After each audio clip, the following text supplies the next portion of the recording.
litter were recovered from a suspect who was arrested by NDLEA operatives in Kwara State following credible intelligence. In Lagos, NDLEA operatives raided a nightclub in Victoria Island early on Sunday where a drug party was going on. Over 100 suspects, including the owner of the club, were arrested and taken into custody for screening.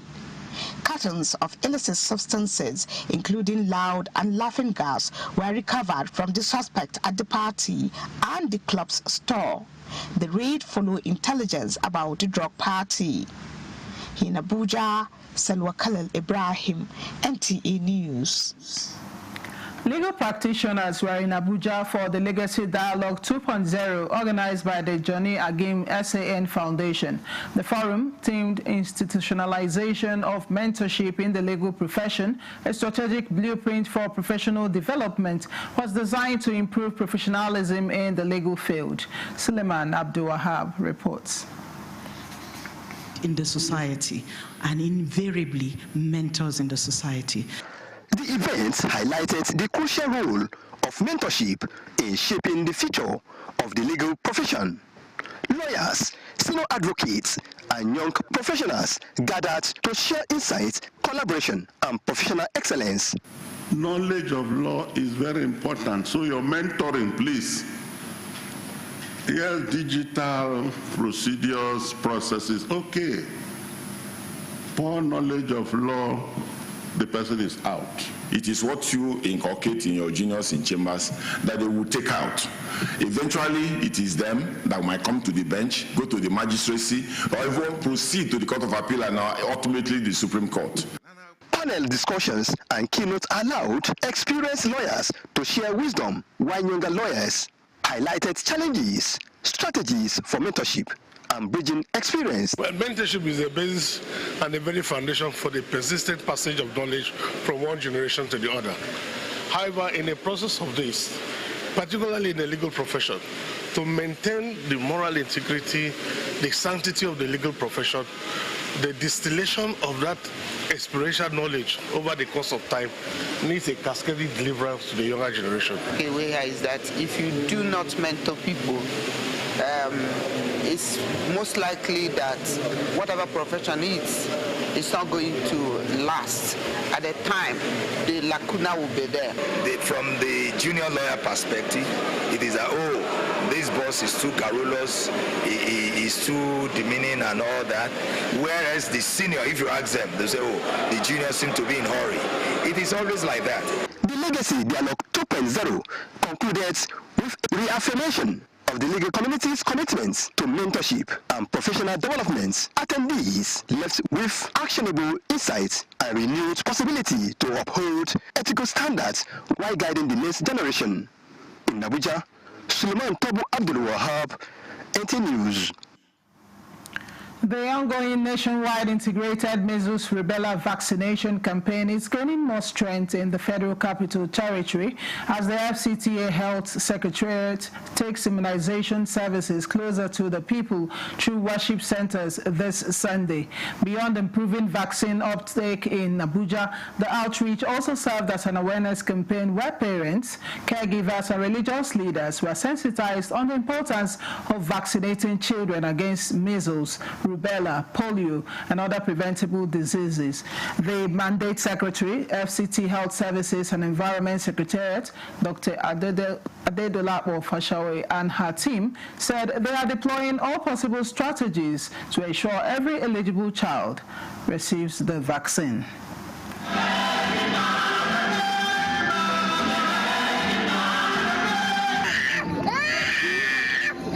It will amaze you that the suburbs, we have almost 90% coverage. They come out for this vaccination and they are happy about it. But we see that in the high-income areas, high-income, low-density areas like Amak, people shut their doors.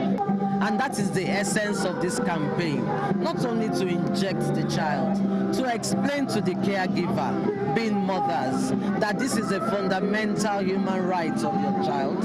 Secondly, make an informed decision. When turning out in large numbers, caregivers and church authorities expressed appreciation to the federal government for its continued efforts in safeguarding the lives of citizens, especially children, and for making vaccines more accessible to communities. Anything that you do legally that will keep you alive is not a sin. God is not against you being alive, and faith without works is dead. So most of these medications were developed by Christian scientists. So using them legally, appropriate dosage is welcome. Safe for all believers to take vaccine. It is good, it is safe. And then I'm here to advise that every parent should allow their kids to take measles vaccination. It's very important.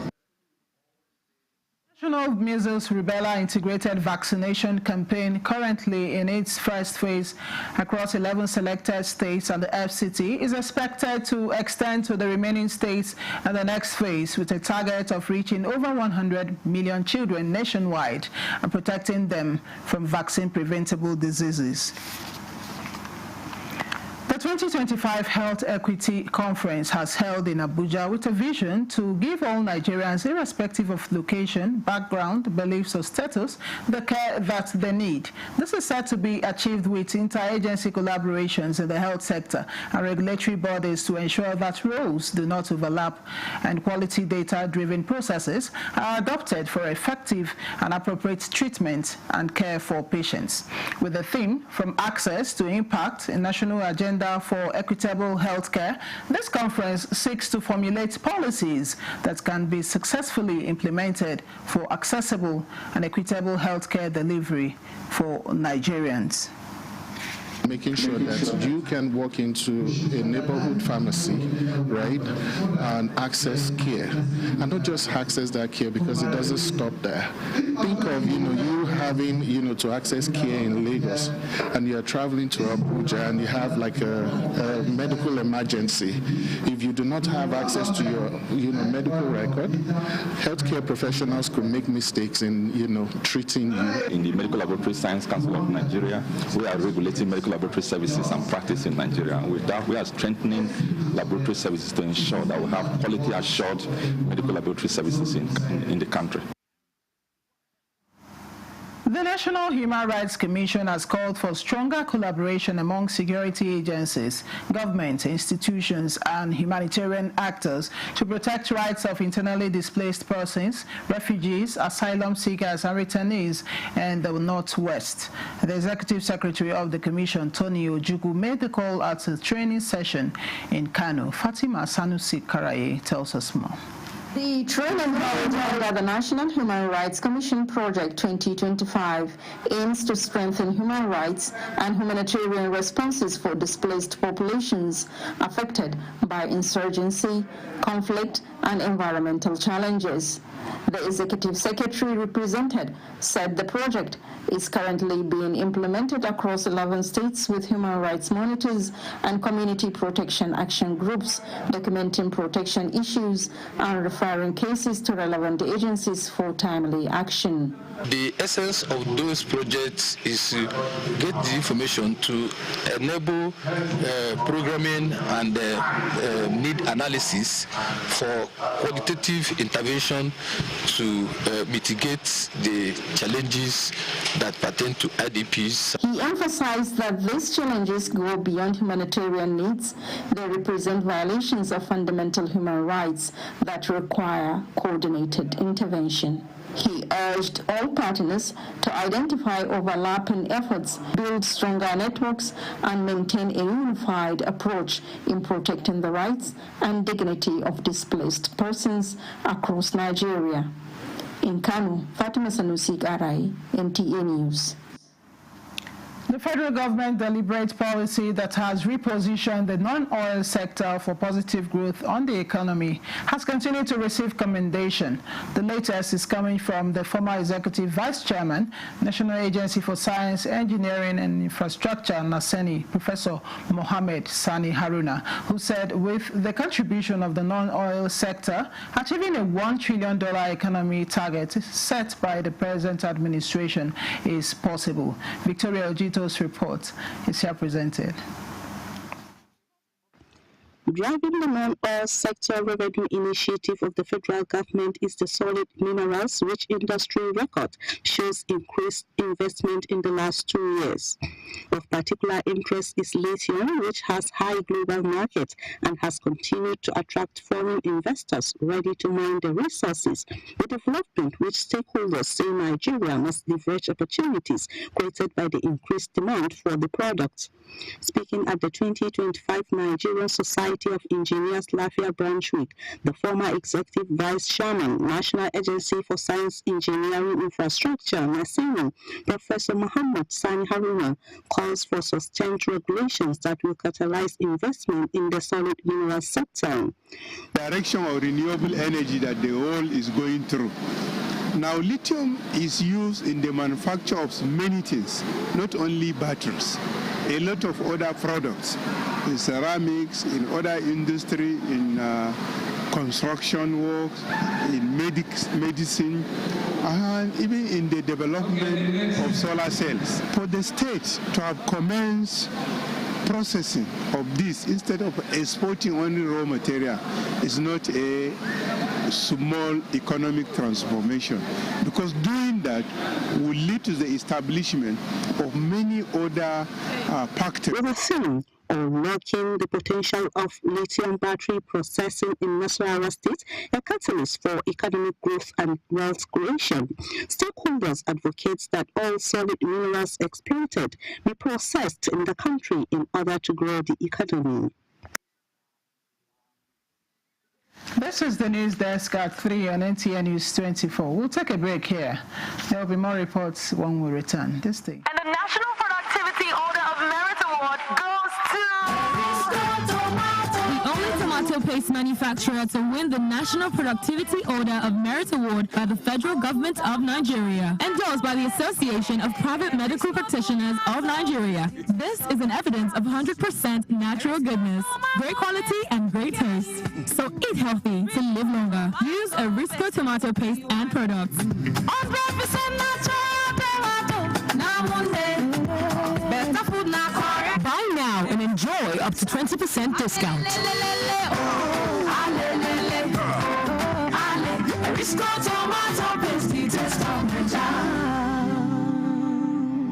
Feel the power of precision, engineered to perfection.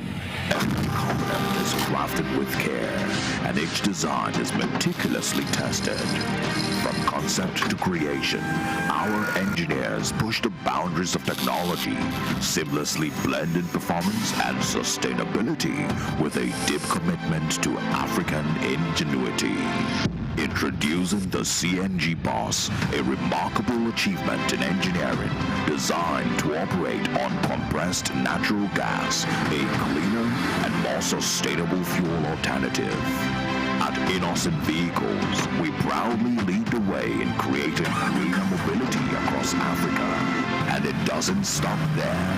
From SUVs to sedans, spacious buses to electric cars, Innocent offers a wide range of models designed to meet every need.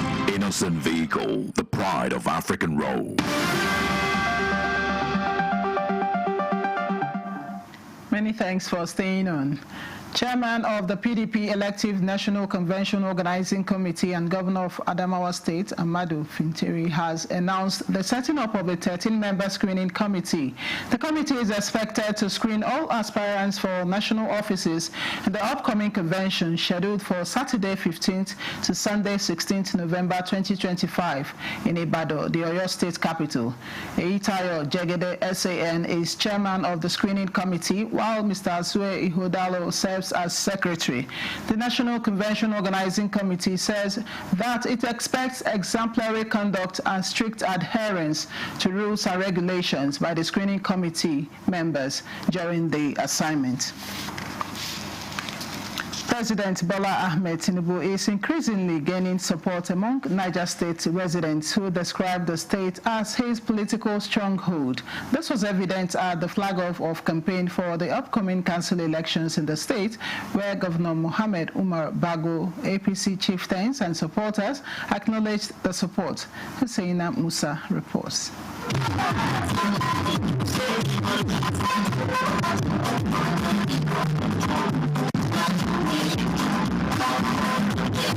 The Mina Trade Fair ground played host to the All Progressives Congress national and state chieftains, as well as party loyalists from the 25 local government areas of Niger State. The APC stalwarts highlighted developmental strides of the APC-led administration, noting that it is just getting started as many more people-oriented projects are on the way. Governor Umar Babu, who applauded the large turnout of the party's supporters, urged them to convert the votes in the November 1st local government polls.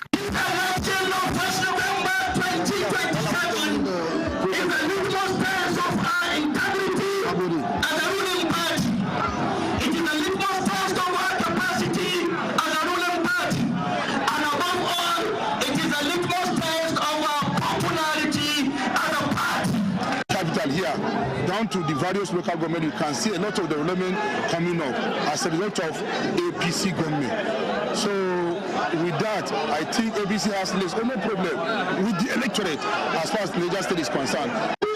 Not even myself, local government in Niger State, men from APC. So we are only praying peaceful election. Meanwhile, APC candidature for Poikoro Local Government Council in the forthcoming election is still being contested in court. Emena Hussein Musa, NTA News. Over 400 community-based organizations and civil society organizations under the umbrella of the Citizens Connect Conference have endorsed President Bola Ahmed Tinubu for re-election in 2027, citing his administration's bold and far-reaching reforms in the oil and gas sector. This, they say, is a defining achievement of governance renewal in Nigeria after assessing the governance and the impact of regulatory reforms introduced under the Petroleum Industry Act. In a statement jointly signed by Comrade Halima Mohammed, Executive Director of the Center for Civic Inclusion, Chidi Obumneke, convener of Young Reformers Network, and Dr. Tunde Alade, Executive Secretary of the Southwest Civic Forum. They commended President Tinubu for consolidating the gains of the PIA and empowering regulatory institutions to operate with transparency and efficiency. The statement noted that the transformative leadership of Engineer Gbenga Komolafe at the Nigerian Upstream Petroleum Regulatory Commission, having elevated Nigeria's standing in the global energy community. The communique also applauded the administration's emphasis on energy transition, local content development, and host community participation. He stressed that endorsement of President Tinubu for 2027 is rooted in evidence, not sentiment, and therefore urged deepened collaboration with youth-led organizations and subnational stakeholders to strengthen policy ownership and transparency across the energy value chain. Changing false and negative narratives about Nigeria requires equipping young Nigerians, especially graduates, with necessary solutions-oriented skills to renew and protect the good image of the nation. This came to the fore at a 2-week training on public relations organized by Image Merchants publisher PR Nigeria, held in Ilori, the Kwara State capital. Mutiat Olushola covered the closing ceremony and filed in this report. 5-week intensive training program tagged Young Communications Fellowship 2025 is to, among other things, encourage young Nigerians, especially graduates, to utilize the emerging digital skills and tools to engage in positive and developmental journalism to portray the good image of Nigeria at all times. The Chief Executive Officer, PR Nigeria, Yusha Shuaib, decried the spreading of negative narratives about Nigeria and called for several measures to be put in place to redeem the good image of the nation. We believe that there's a way, as an ambassador, you can go out there to do what? To provide the proper factual narrative. Along the line, when the enemy are doing the other one, you can provide the alternative narrative. Keynote speakers at the event described the fellowship program as a game changer that has taken the bull by the horns to equip young talents with creative and ethical tools to thrive and lead as good ambassadors of the nation. The newly inducted Young Communication Fellows appreciated PR Nigeria for finding them worthy ambassadors of the public relations outfit. Strategic communication is about impact, is about influence. They need to responsibly use some of these tools in order to bring home their points to their audiences. Intensive training of becoming a good fact checker, communicator. Sincerely, it's great. Image Merchants publisher PR Nigeria has so far empowered and inducted 60 young Nigerian graduates from different fields of endeavor into its fellowship program since its inception. Motiat Olushola, NTA News. This is the news desk at 3 on NTA News 24. Let's take another look at our major stories. NDLEA raids Lagos nightclub, arrests over 100 suspects, including celebrities, during a drug party.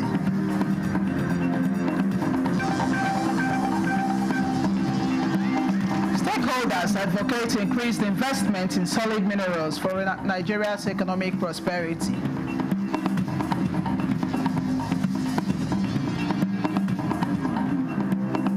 And PDP appoints 13-member convention screening committee ahead of November National Convention in Oyo State.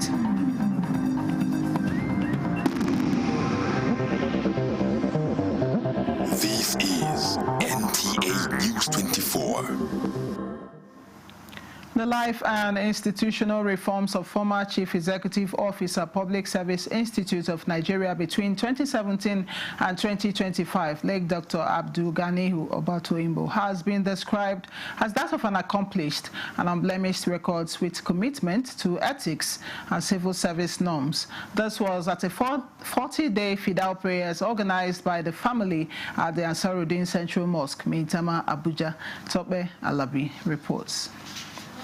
It has been weeks since Dr. Abdul Ganiyu Salau Obatoimbo breathed his last on 6th September 2025. This fidao is to beseech Allah for the repose of his soul.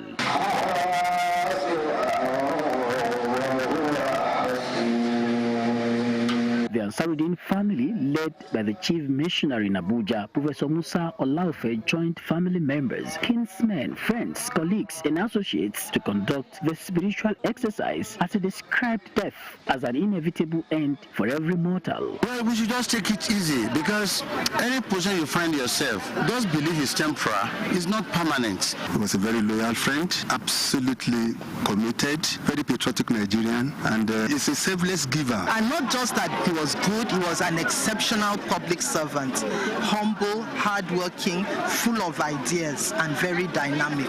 For me, we have lost a genuine Nigeria. I pray for forgiveness for him throughout, and God bless the family he's leaving behind. For the family members, the passing of Dr. Obatoimbo was painful, but his legacies live with cherished memories. When my daddy passed, he became my father immediately, and he played that role till the end. He meant everything to me. He was my trusted companion, and he was my pillar. He believes so much in Allah that having to touch people's life is what his existence is all about. His family was everything to him, and he did his utmost best to put us in the right path. He was not just my dad, he was also my friend. So just being able to, go to meet him, talk about things. I've never seen him get angry, even on situation where you would expect someone to just get angry. I'm able to be under his tutelage, taught us integrity, taught us hard work, consistency. Born 29 September 1957 in Iyamuye, Ijumu, local government area in present Kogi State, Abdul Ghani Salau Obatoyimbo attended St. Barnabas Primary School, Ilorin, and Abdul Aziz Atta Memorial College, Okene, in 1975, and later studied sociology at the University of Ibadan, amongst other advanced institutions of learning, where he finished with distinctions and left behind family and other relatives. In Abuja, Tokbe Alabi, NTA News. And that concludes the news desk at 3 on NTA News 24. Many thanks for watching. I am Chinenye.